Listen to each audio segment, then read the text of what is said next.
G'day, it's Rowan from Elfshot Design. Today we're talking about acoustic panels. Now there's a lot of videos out there and I've seen all of them. And I've pulled out what I consider the most practical considerations for building effective acoustic panels without breaking the bank.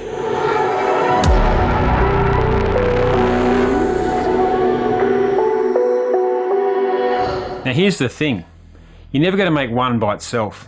I've got a whole bunch in this studio. Once you figure out how to make them, you realise it's actually quite easy and you can knock them out a set in a couple of hours.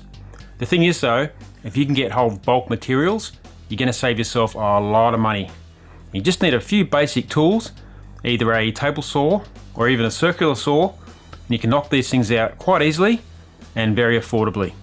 Let's jump in. We're going to focus on the construction aspect in this video, not the acoustic physics. These are 900 wide, 1230 high and 90 mils deep. My studio is quite skinny, so I had to mount these with an air gap of only 60 millimeters. They are very effective, but I did need 2 per wall. At the back I've got a backing piece that adds strength to the overall shape and also gives me a surface to mount L brackets. Each panel has 2 L brackets and these allow the panel to sit on a timber wall cleat that's fixed securely into the wall studs.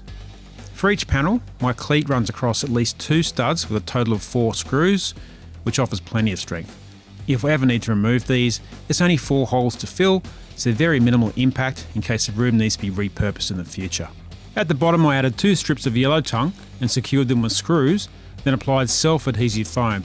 These strips create a 60mm standoff from the wall, keeping the panel perfectly parallel. The bottom isn't actually fixed in place, the foam just acts as a cushion to protect the paint. If you don't have foam, just a bit of fabric or soft material will do the job. One of your biggest costs is going to be the framing, especially if you're making multiple panels. So I try and use bulk material and I use yellow tongue. I've actually got a video on different ways you can use yellow tongue. It's a very versatile product. But a big sheet like this, I can cut down and make multiple frames. I use my table saw. You could also run a guide and use a cheap circular saw if you're short on tools. The cut edges will be a bit rough, so you can use a rasp or some sort of a file to smooth these down. I actually use a rounding bit on my router to smooth over the facing edge, and then I give everything a light sand.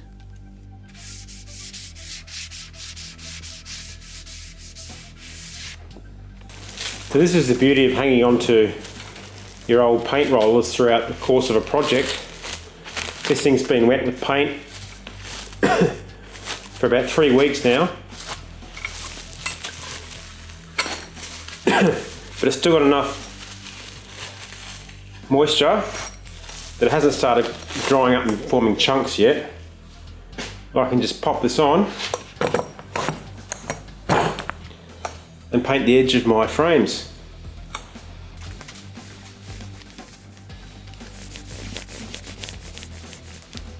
So the way that I hang my frames is by cutting another reinforcing piece.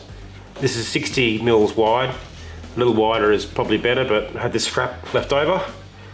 And that goes in the back of the frame at the top, like that. Then I'll glue and screw a couple of reinforcing pieces on each side. That way, with my bracket, I can screw that into the other side. That holds it out from the wall, whatever distance I want. So this strip also adds a lot of rigidity and strength to this frame. So that's a really strong advantage. 1 screw in each end, just using 50mm chipboard screws, and 4 along the top here, which will be plenty to hold it nice and strong. Well, now it's time to do a few checks to make sure these are all ready to go to the next stage, which is adding the fabric. So I'm going to check that I've sanded all the sharp corners along the edges, all the corners, even the routed edges been sanded as well and painted.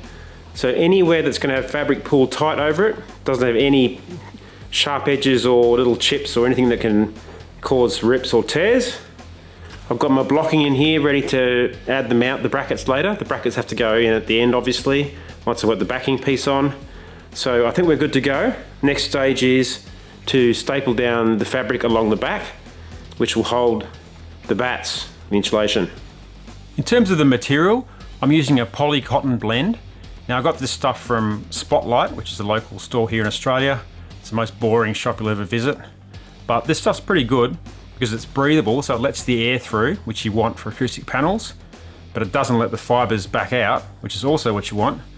But it's got the right amount of stretch, so it's tough, but you can stretch it enough that you don't get any wrinkles when you're pulling it over your frames. So it's a really good material, and it's fairly cheap. I think it was about $3 or $4 a meter. So I think I went in there and bought the whole roll. It was about 40 bucks, and that was enough to do all the panels in this room. It's 1150 wide in millimeters, which means it's wide enough to do most of your panels without any joins.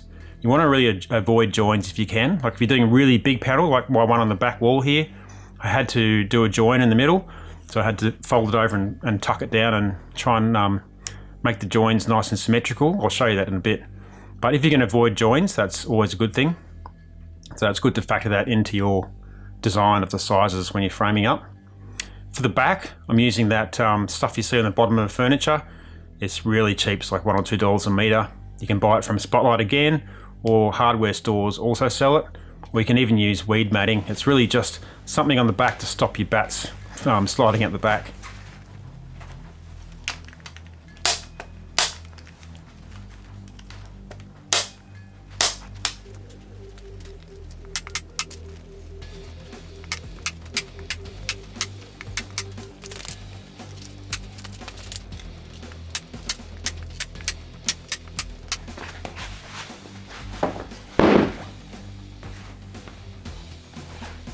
Polyester is easy to work with because it doesn't release the same irritating mineral fibres as Rockwool or fiberglass. While all three materials are commonly used in acoustic panels, I prefer the polyester, even though it costs a bit more. I'm reusing footage from the cloud build here, as the process for installing the polycotton fabric is exactly the same. After cutting an oversized piece, I start in the centre, then gradually stretch the fabric and staple it in place.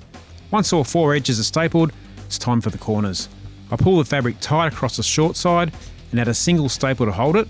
Then I trim away the excess so the corner folds neatly and sits nice and flat. The perfect corner has no visible creases or bulges, which is achievable if you rehearse the folds a few times before reaching for the stapler. Once everything's stapled, I go around with a hammer and tap each staple down flush. This is what they look like when they're mounted. Very solid. Nice and tight across the front, there's no creases or wrinkles.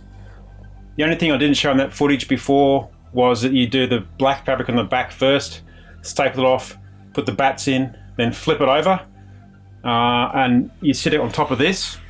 So you pull the grey fabric around the sides, and then carry on with stapling from the centre and pulling it out towards the corners. This big guy in the back of the room was the trickiest because it's bigger. It's 250 mils deep, so it acts as a base trap, as well as the corner traps. It's got 2 extra pieces of timber to keep it nice and stable. But apart from that, the construction technique is exactly the same. The biggest challenge with this was that the fabric wasn't big enough to cover the whole face, so I had to do 2 pieces from either side and do a 3rd piece in the middle with a fold, so the creases going right up across these pieces, and try and get it as symmetrical as I could. When the light's shining on it like that, you can see this sort of white coloration behind this. That's the edges of these sheets on either side. You don't see that when the light's not shining on it, so I'm not too worried. I did think about running some kind of a fabric runner down there, but like I said, it's only when the light's shining on it. I want to show you the base traps now. A very similar approach, except the framing is a little bit different. So let's go and have a look at that. These are triangular columns built with 90 by 35 structural pine just ripped down the centre on the table saw. That essentially gives me 2 for 1. So I've got 1.5 of these pieces each for 1 trap, and it's just enough left in a 3 metre length to do a strut in the centre. I'm quite happy with how strong these are. I can't bend that or flex it. What I'm doing now is just playing the corner that goes into the back corner of the room, just to help prevent any air gaps on either side where it touches the walls.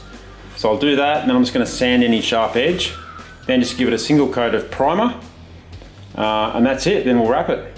I'm using earth wool to fill the base traps and just cutting them into triangle shapes to match the frame. And I found that the blade dulls very quickly when you're cutting this stuff, so after each trap I'm replacing this packing knife blade. I've also got myself a bit of a template here, so I can just sit that on top and make the cut.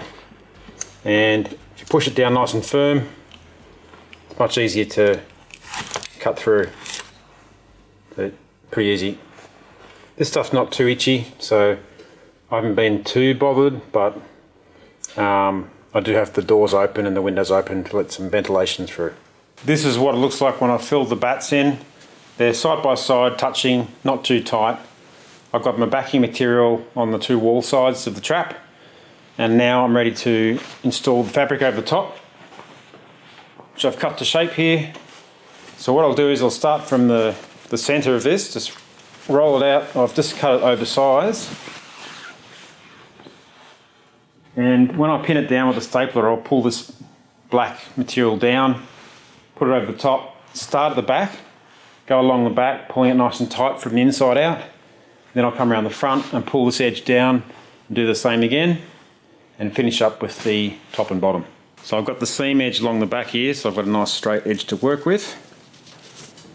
Fold it over and get the first staple in, and from there it's pretty easy. Now I'll just work my way along, just doing section by section so I can manage it, and then I'll go back in and add more staples in between. I've ended up having them about, I don't know, a couple of inches between it apart, which seems to be enough to hold it. And this is what they look like when they're installed. And by installed, I mean they're just sitting there, they're not fixed to the wall at all. You can see I'm just pushing them into the corners and they're completely stable as is. I left a bit of a gap above them so I could drag them in the room without scraping the ceiling. And also the one over there has a hole through the ceiling where the lighting goes up into the ceiling and goes through down to my switch here. Well, thanks so much for watching the video so far. If you've watched all of them or just one or two, I really appreciate it. It's very hard to get viewers these days, so it can be a bit discouraging as a maker, but thanks for hanging in there with me. In the final video of the series, I'm going to do a compilation of everything together. So there'll be a longer format video with chapters, so you can skip ahead to the new stuff if you've seen some of the shorter ones. I'll also include the speaker stands and how I approach the lighting in the room, and do a bit of a wrap up and a full reveal of the room with a bit of a walkthrough. So thanks again for watching, and stay tuned for the final episode.